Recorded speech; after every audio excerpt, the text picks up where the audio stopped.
Steinhouse, and welcome to Money Chat Now. Money Chat Now is a politically charged stock market pre-show giving you the politics of the day and the biggest moves in the stock market. It is presented with comedic common sense and just the right amount of sarcasm by an expert in financial literacy. And hey, that's me, Larry Steinhouse. Today is Thursday, October 20th, and I want to welcome you to the show. We are here live on Facebook, Twitter, LinkedIn, and YouTube. And of course, you can also find repeats of the show on Rumble and Spotify. Please search Money Chat Now and Larry Steinhouse, and then you can follow me there as well. Hey, if you'd like to connect to me directly, please go to contactlarry.com. That's contactlarry.com, and there you will find my social media connections, my email, and my text message information, contactlarry.com. Hey, just a reminder, if you're watching online, hit that like button. Come on, everybody, hit that like button right now. If you're watching on YouTube, hit the like button. If you're watching on Facebook or LinkedIn or Twitter, hit the like button. Also, hit that share button. So if you're watching on Facebook, hit that share button. Hey, don't forget to subscribe to the YouTube channel and like the Money Chat Now page on Facebook.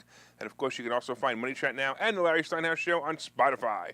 By the way, the difference between Money Chat Now and the Larry Steinhouse Show is on Money Chat Now will have the breakout sessions on Spotify, and the Larry Steinhouse Show will have the interviews on Spotify. That's the difference. You can also comment live during the show on YouTube, Facebook, LinkedIn, and Twitter. And please say hi so I know you're watching. A couple people saying hi already. Real quick, it looks like we have James coming in from YouTube, Jose, one of my top fans. We got Tommy coming in and saying hi. Hey, thanks, Tommy. I appreciate you sharing it. All right. Okay, also, don't forget to join the Money Chat Now fan page on Facebook, because if you do that, you can still watch the show when I'm in Facebook jail. I've been behaving lately, and it's funny because I start typing something, and I have to stop typing it, going, oh, I'm just going to be put in Facebook jail. Why even bother? So, it's just so annoying. Anyway, on today's show, we're going to be talking about the market recap yesterday. We're going to be talking about self-driving rideshare. We're going to be talking about home builder sentiment and student loan forgiveness update. It's interesting stuff. Oh, by the way, there's my wife. I love you, Linda. All right, Money Chat Now is brought to you by Investor Schooling, and you can attend a complimentary class this Thursday by going to investorschooling.com, and there you will learn about real estate investing and stock options trading from those who do it every day. Hey, do you know how to share this program? Underneath the video, there's a share button. So go to the right, you hit the share button, then press the share button and choose from Share Now. So you choose Share Now from the drop-down. Thanks again. I see Betsy and Peter and others who shared it. I truly appreciate it, and I bet your friends find us as enjoyable as you do. Let's talk about yesterday. Well, it looks like the market rally kind of fizzled out yesterday. The best performing stock, of course, was Netflix after the earnings came in strong on Tuesday. The big news of the stock was that he added over 2 million subscribers. Wow. The stock finished up over 31% to about 272. The biggest loser in the market was a surprise to me. It was Generac. The home generator and energy storage company dropped 25% yesterday when they warned their earnings would be lower than expected. So Generac was a big winner in the world, when the world thought the sky was falling during the pandemic. Preppers like myself were installing generators in case the world came to an end and electricity was shut off at the grid. Kind of like why I have enough ammo for a small army. Anyway, add to that all of the excess income for the country, generators were no longer out of reach for the average public. So the company, like many others, crushed expectations in the past years, and like many of the other companies, business is slowing. So basically, they're just letting investors know this, and the stock plummeted. Like I had mentioned several times in my classes and on the show that I felt all stocks would return to 2019 prices and then kind of cycle in the range of that time. And this is just another example of that. The last time this stock was this low was 2020, and it grew as high as 525 in August. That's a crazy decline of 75% in 2 months. However, if my theory holds, the stock will be in the 50s in a few months. So speaking of going back to 2019 theory, there are 2 stocks that are glaring violations of this theory. So you might want to write these down. The first one is Apple. If my theory holds here, the stock is way overpriced at 143, and in 2019, the stock would have been trading at about 47. Yikes. That means Apple has a really far way to go down. Here's the next glaring violator of the theory, which is Tesla. So Tesla yesterday actually had an earnings report that was kind of mediocre. Tesla reported earnings of $1.05 a share. Wall Street had expectations of 99 cents a share, but their revenue came in at $21.45 billion, missing the $21.96 billion expected.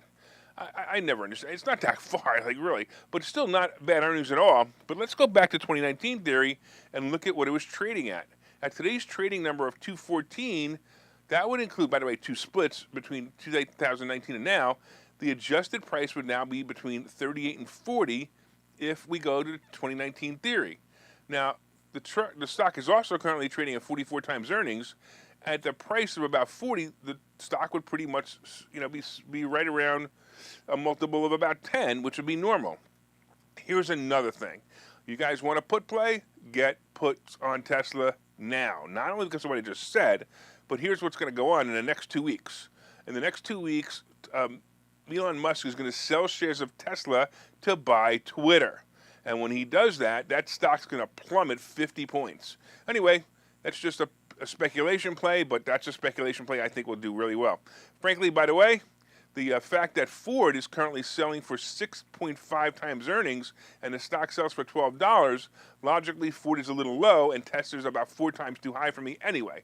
Speaking of Tesla, it's now 9 days, as I said, till Elon has his deadline of buying Twitter, or the lawsuit continues with him having no chance of winning the lawsuit. So he's buying that, and he's going to need the money. By the way, Twitter is currently selling for 127 times earnings, and in 2019 the stock was selling for about 30. So it's now 51. It's selling for about 30. So I don't know, man. I don't know if I think he's getting robbed on that one. Meta, on the other hand, looks like a winner to me when you use the theory. Meta is right at the 2019 low. This signals to me that Meta will move up to 2019 range of a high of about 180. 160 would be a safe bet. The stock is currently selling for 133, which is only 14 times earnings. If the earnings report is really bad, it could drive the stock lower, but the only thing that would make the stock go bad is, Zuckerberg's obsession with the metaverse. This could kill the stock temporarily. Meta's earnings are next week, and I'm waiting with bated breath. I think it's going to be pretty good. I really need 140 before earnings so I can get out of a play at a small profit. Lastly, Alcoa had a surprise bad earnings report when revenue dropped about 8%. The stock is only 7%. It fell only 7%, but it's currently trading at 35. I'm looking forward to seeing my theory holds on all these plays. Let's look at the futures. Let's see what it has in store for us. And right now we're at 30,000, which gives the futures up 117. The S&P is up 5, and the Nasdaq is down 10. Now I've been looking at the futures all morning. They were down about 100 points earlier, so they've been coming up a lot. The Nasdaq was also down further. Then it came up. It was positive for a little while, so now it's just down. All right, let's talk about self-driving ride sharing. Hey, we know it's coming, right? Soon we will have all the self-driving cars taking us from place to place. You will order your car via an app on your phone, such as Uber or Lyft, and in a few minutes a car will arrive at your door without a driver.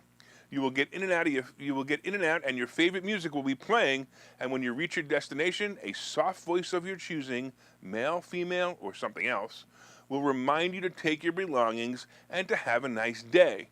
At that point, owning a car will become unnecessary, and shortly after, all cars will be autonomous. Well, this has been growing in several test areas, and now Waymo, a company owned by Alphabet, formerly known as Google, is going to test its self-driving rideshare service in Los Angeles. Waymo currently only operates the service to the public in East Valley region of Phoenix.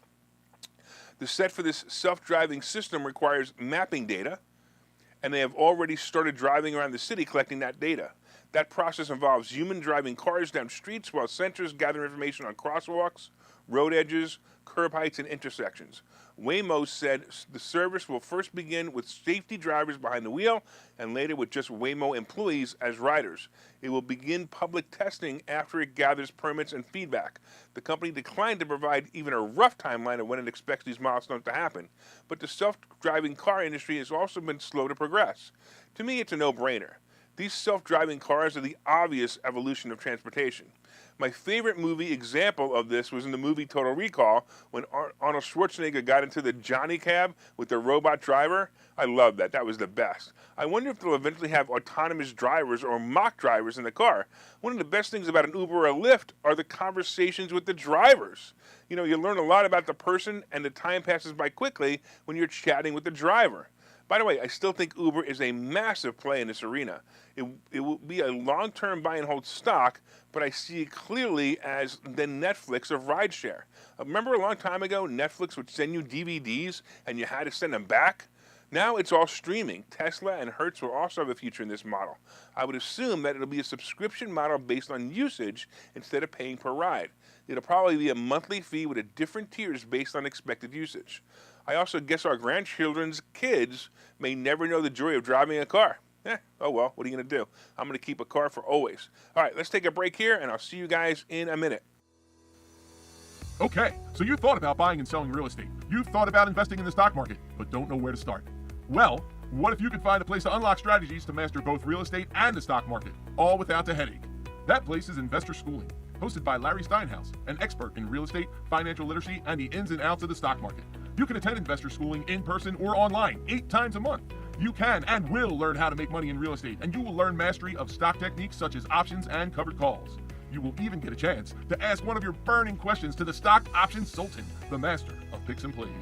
Call 866-424-2829 for free information and receive a complimentary pass to attend classes, or register online at investorschooling.com.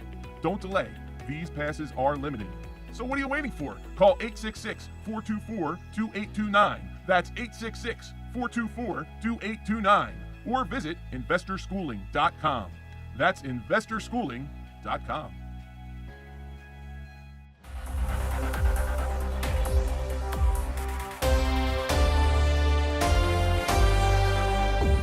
All right, welcome back to Money Chat Now. I am your host, Larry Steinhouse, and if you'd like more information on investor schooling, of course, you can go to investorschooling.com or call 866-424-2829, 866-424-2829. I'm telling you right now, you want to come tonight. We're going to be doing a special on, we're going to be presenting to you the worst landlord. Seriously, the worst landlord will be telling you his stories. So come there and see it, because if you want to invest in properties, you're going to learn all the things not to do by listening to the worst landlord. All right, we're also live here on Facebook, Twitter, LinkedIn, and YouTube, and you can also find repeats of the show on Rumble and Spotify. Please search Money Chat Now and Larry Steinhouse on Spotify. Like I said before, like and subscribe there. And if you'd like to connect to me personally, go to contactlarry.com. That's contactlarry.com, and there you will find my social media connections, my email, and my text message information, contactlarry.com. All right, a couple people coming online. Actually, I see that one of my favorite Uber drivers or Lyft drivers, I'm not sure which he is on there. Let's say hello to Bill and Tom and Rob and Joe and Michael and James and Mark and Ken and Deb. Oh boy, thanks so much, guys. I totally appreciate you guys. Hit the share button. Everybody grab your share button next to the thing below the video and share it on your page. All right, so far, of course, we've been discussing the market recap. Just to give you a quick update, the futures are up 105, the S&P is up 3, and the NASDAQ is still down about 14, but not bad, not bad. We talked about self-driving cars, and I think they're going to be all over the place. Coming up, we got home builder sentiment and student loan forgiveness, and of course today's picks and plays. But did you guys hit that like button, hit the share button, hit the like button? Leave me a comment to say hi if you haven't already. So if you're a first-time watcher, just say hi so I know you're watching. Please share and like as well. And also, hey, don't forget to order my new book. It's called Money Hacks, and if you ordered it, please leave a review on Amazon. So if you ordered this book and you read it, even if you didn't read it, I don't care, but I'd prefer if you read it. Leave a review on Amazon. I noticed that the reviews are slowing down. So anybody who's watching right now who has not left a review, please leave a review. Hey, Linda, did you leave a review? Anyway, let's talk about home builder sentiment.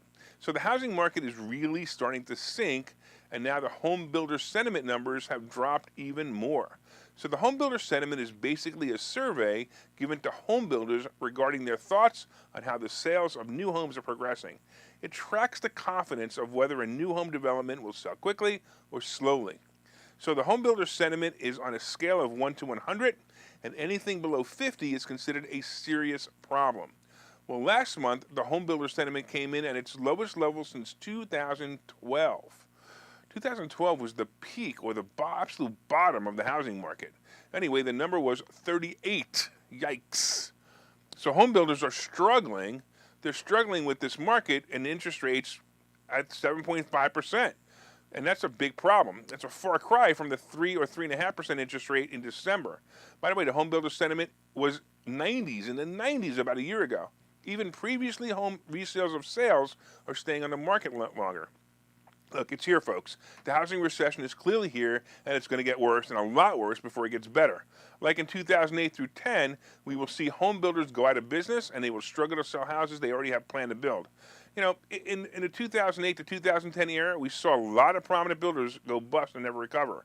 We saw the stocks of these companies, the ones that survived, plummet as well. Looking at the chart for Toll Brothers, I see that we're at the 2019 price right now of about 40. The problem is that the price of the stock in 2008 to 2014 traded at about 20. This is kind of where I believe the stock's going to be headed. But if it drops there too fast, it'll go into the single digits for about a year or two. Lennar is also currently, now check this one out, because if you want to have a put play, here's one. Lennar is currently selling at 72 and has not come down to the 2019 price of 45. This is definitely a short play because the 2008 to 2013 price was also about 20, and right now it's 72. From 70 to 20 is a really long way to go. I see it as just the beginning of the housing recession. It's even possible that rents will start to creep down as well. I'm personally prepared for all of this. I refinanced all of my houses, or most of my houses, I should say, at lower rates, or took over mortgages at low rates, so I'm fine. I think the highest rate I'm paying right now is 7. I have my rent increases up to date, and I'm waiting to buy more homes. But the transition period from here to the bottom will be painful for many real estate investors, many real estate agents, mortgage brokers, and other people involved in home sales and home building. I'm going to say it again, Jerome Powell needs to slow down here. He moved the internet rate up way too fast, and he fell asleep at the switch for the past 8 years, and now the American public will have to pay for his mistake. I really hope he's listening to the people who are telling him this. It's rough when you realize that the people who make decisions for your life and your finances have so much wealth that they never experience what the average person experiences by their decisions. Well, it is what it is, but if you plan to buy a house soon, expect prices to come down. This spring is going to be a shock to many who wanted to sell their houses, but the spring of 2024 is going to be maddening to many. The issue will be whether we have enough buyers who will qualify for their loans. Many buyers will experience lows in savings accounts, lower incomes, or no income at all, and this will make the pool of buyers less than the pool of sellers, something we haven't seen in a while. This will also last about 5 years before it begins to turn around. Here's where the brave stick it out. If you have real estate, just hold on to it for the next 7 years, and you will be really happy. And the more real estate you have, the better your financial situation will be. And if you dare short the home builders, my guess is that's why the stocks are still high, believe it or not, is because people are shorting them and they're driving the price up. If I can find another countrywide bank scenario, I would short that too. Synchrony Bank is on my radar. Did you notice that? How many Synchrony bank cards you have now? They have everything from PayPal to Lowe's to Amazon. This means when the real recession kicks in about 9 months from now, people will start to default on their loan payments. If one bank, Synchrony Bank, has many loans as they do, bad things will happen in earnings reports and the stocks will fall rapidly. Also, get as many credit cards as you can right now. You don't have to use them, but right now credit card companies are struggling to make their books look good with credit card holders on file. In about a year, the credit card companies will be pulled back, and many may even lower your credit limits. Don't get stuck with low limits because you didn't prepare. I notice more and more offers are coming to me, and I notice more and more cards are being approved to me faster. Take advantage of the time and take advantage of this knowledge, and come see me in Investor Schooling. I'm going to teach you how to do it. All right, real quick, let's get into student loan forgiveness. So here's an update on the illegal student loan forgiveness program that Biden introduced. By the way, you want to know why it's illegal? Well, Biden abused his power with the COVID Emergency Act to issue the dictatorship-type offering.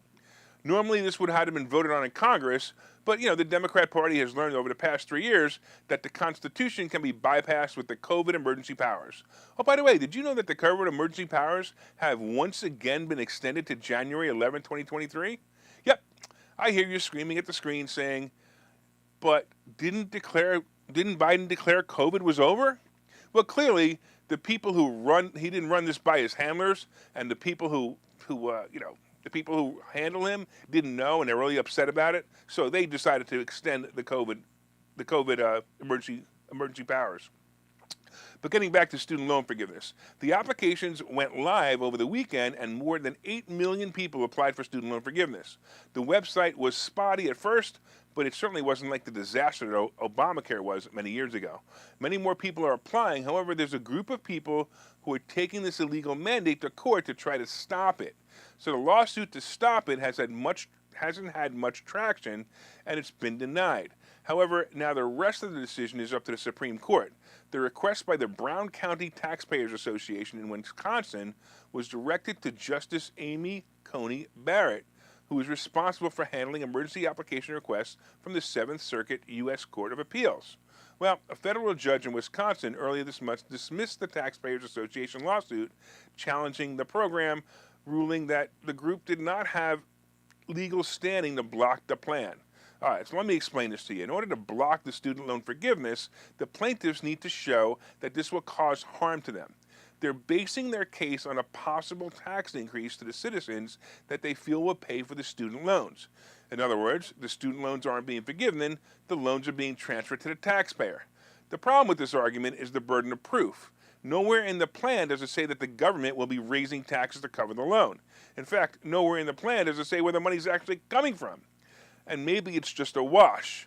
Well, the plaintiffs are doing all they can to stop the plan to forgive the loans, but from what I'm reading, even the most conservative judge can't rule in their favor on the grounds of the lawsuit filed. Look, I'm surprised that no one has filed a lawsuit on the grounds that his abuse of power. That would make more sense to me. But hey, I'm just a guy sitting here in Pennsylvania with a cheesy morning show on the internet. What do I know? So I'm sure the forgiveness will happen, and like I said in the past, the real problem is the predatory nature of which these loans are issued. You know, it's like putting a gun to an 18-year-old's head going, sign here or your life will suck. Sign it now, sign it. All right, let's take a break here, and after this break, we'll have some picks and plays for today. Hi, I'm Larry Steinhouse, and one of the most misunderstood things in America is money.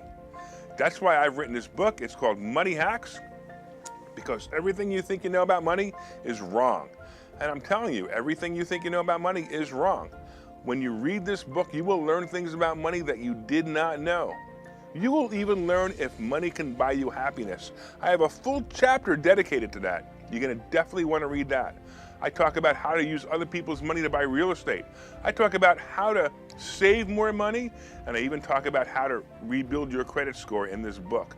There are 22 amazing chapters in this book. This book is now available everywhere. It's available on Amazon. It's available on barnesandnoble.com. And you can order this book right now, and you'll have it in 2 days, and you'll start learning things about money that you never knew before. So order the book right now. Go to Amazon, go to barnesandnoble.com, and order the book, Money Hacks by Larry Steinhouse.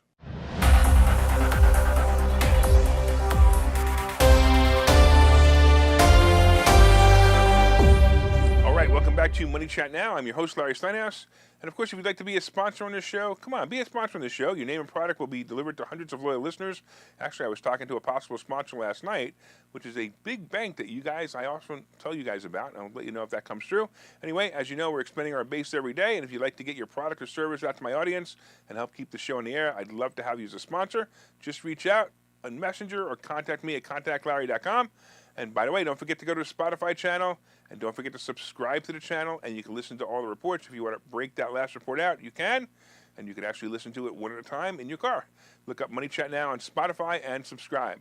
So I have to tell you, I'm looking up, and I'm laughing hysterically during the commercial, because Tommy writes, he writes based on my last comment, he goes, yes, it's a tasty, cheesy show. He said, yes, it's a tasty, cheesy show. It's a Gouda show. Okay, whatever. I guess it was funny when I read it. Michael, thank you for the LGB. I appreciate that too. And Peter, I'm going to say hi to Peter, who haven't said hi to. All right, so far, we talked about the market going up. The futures are now 105. The S&P is up 3, and the Nasdaq is still down 10. We talked about self-driving cars, and that's coming. We talked about home builder sentiment and student loan forgiveness. I don't think these guys are going to win the case, but honestly, I don't really care. It's not going to affect us much. Don't worry about it. Coming up, we have today's picks and plays. Don't forget to hit the like button, and don't forget to hit the share button. So everybody watching this show right now, hit the like button. Just like it's applause. Come on, it's an applause to me. Hit that like button. Tell all your friends about the show. Let them know it's both entertaining and educational. And please share it on your page or in groups that you feel will enjoy the show. All right. So the question is, will the choppiness continue today? I was afraid Monday night might be a bear market trap, and it's possible. We'll have to see. The only thing is that earnings season is still in full swing, and most of the earnings are doing well. We actually saw AT&T come in strong this morning, so that's also awesome. Tesla was a disappointment, however. The guidance still looked good after Musk said they were in full production. I still think it's a put play.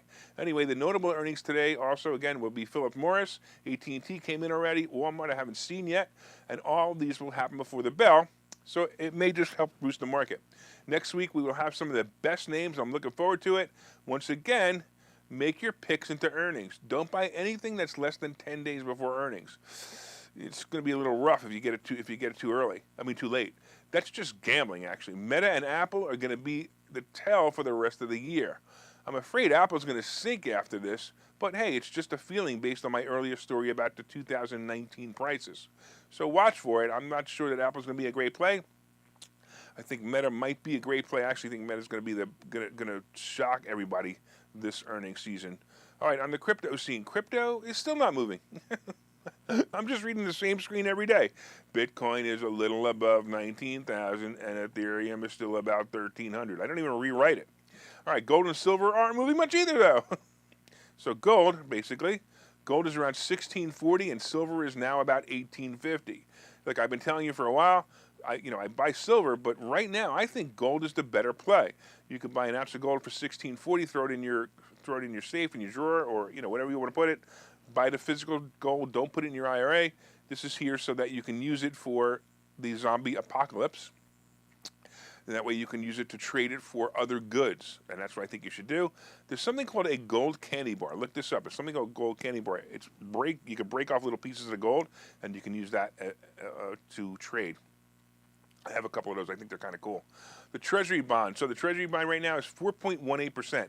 It looks to me to be steadying above 4. Now, I realize that you guys don't get it, but if you remember, I really want it to happen. I want it to stay above 4 so Wall Street gets used to it. I'm not real happy about it being over 4, but I'm happy that Wall Street will get used to it so the stock market will start to ignore it. The average mortgage loan price is still now a fraction over 7.5%.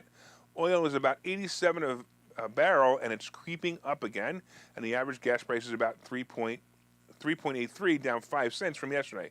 Don't forget, this is because Biden's stealing more reserves to lower gas prices for the midterm elections. Expect gas to be back in the 5 range shortly after the midterms, no matter which way the midterms go.